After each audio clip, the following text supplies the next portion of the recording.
ప్రభువును రక్షకుడును పరిశుద్ధుడైన యేసుక్రీస్తు ప్రభుల వారి పరిశుద్ధ నామమున ప్రియమైన మీ అందరికీ ఉదయకాల శుభం.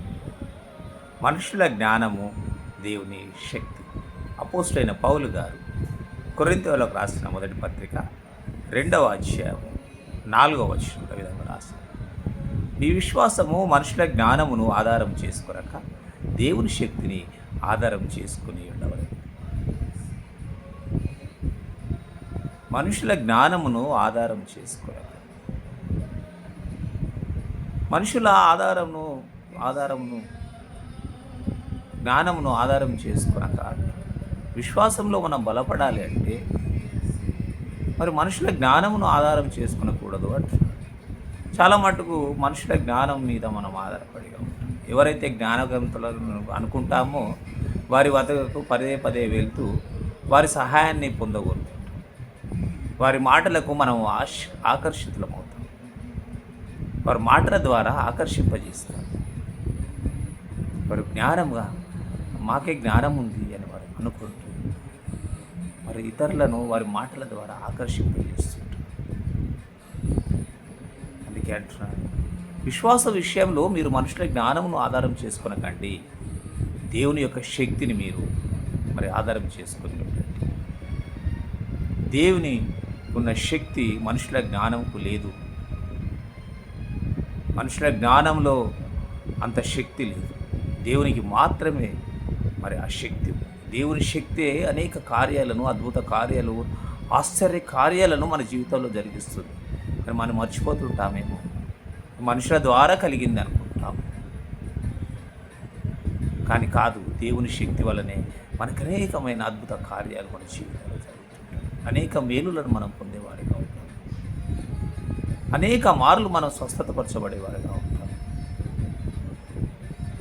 అనారోగ్యం కలిగినప్పుడు, ఆర్థిక సమస్యలు ఎదురైనప్పుడు, అవమానాలు ఎదురైనప్పుడు, నిందల పాలైనప్పుడు మరి మనకు దేవుని శక్తి మనకు సహాయం నడిపించేది. దేవుని శక్తే మనల్ని నడిపిస్తుంది. దేవుని శక్తే మనల్ని బలపరుస్తుంది. దేవుని శక్తిలో అంత బలం ఉంది.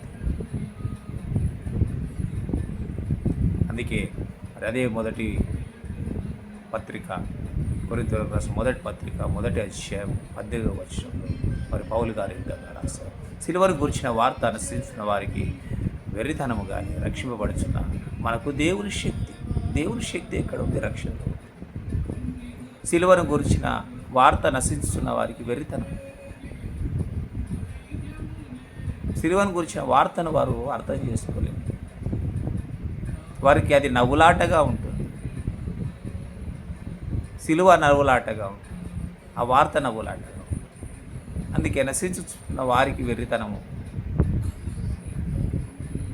ఆ వార్త తెలియని వారు, ఆ వార్తను అర్థం చేసుకుని వారు, ఆ వార్త యొక్క విలువలు తెలియని వారు, ఆ సువార్తను వారు నమ్మని వారు, సిలువను గురించిన సువార్తను నమ్మని వారు, సిలువలో ఏముంది అని వారు అర్థం చేసుకోలేదు. సిలువలో ఏం జరిగింది అని అర్థం చేసుకోలేదు. వారు వెర్రితనంలో, అది వారికి వెర్రితనంగా ఉంది. కానీ రక్షింపబడుచున్న మనకు దేవుని శక్తి, రక్షణలో దేవుని యొక్క శక్తి. అందుకే మీ విశ్వాసము మనుషుల జ్ఞానమును ఆధారం చేసుకోకూడదు అంటున్నారు. అది మరి సిలువను గురించిన వార్త నశించున్న వారికి వెర్రితనం అంటున్నారు. మరి రక్షింపబడవచ్చిన మనకు దేవుని శక్తి అంటున్నారు. దేవుని శక్తిని మీద ఆధారం చేసుకుని ఉండాలి అంటున్నారు. దేవుని శక్తిని మనం ఆధారం చేసుకున్నప్పుడు అనేక గొప్ప కార్యం మరి దేవుడు మనకు చేస్తుంటాడు. రక్షింపబడాలనే ఒక ఆశ, రక్షణ పొందేవారిగా మనం రక్షింపబడుతున్నప్పుడల్లా దేవుని శక్తిని మనం అనుభవించేవారిగా ఉంటాం. రక్షణలో దేవుని యొక్క శక్తి, అటువంటి ధైర్యము, విశ్వాసము, నమ్మకంతో మనం ముందుకు సాగుతాం. దేవుని కృపలో మనల్ని భద్రపరిచి వాళ్ళందరినీ కాపాడి నడిపించడం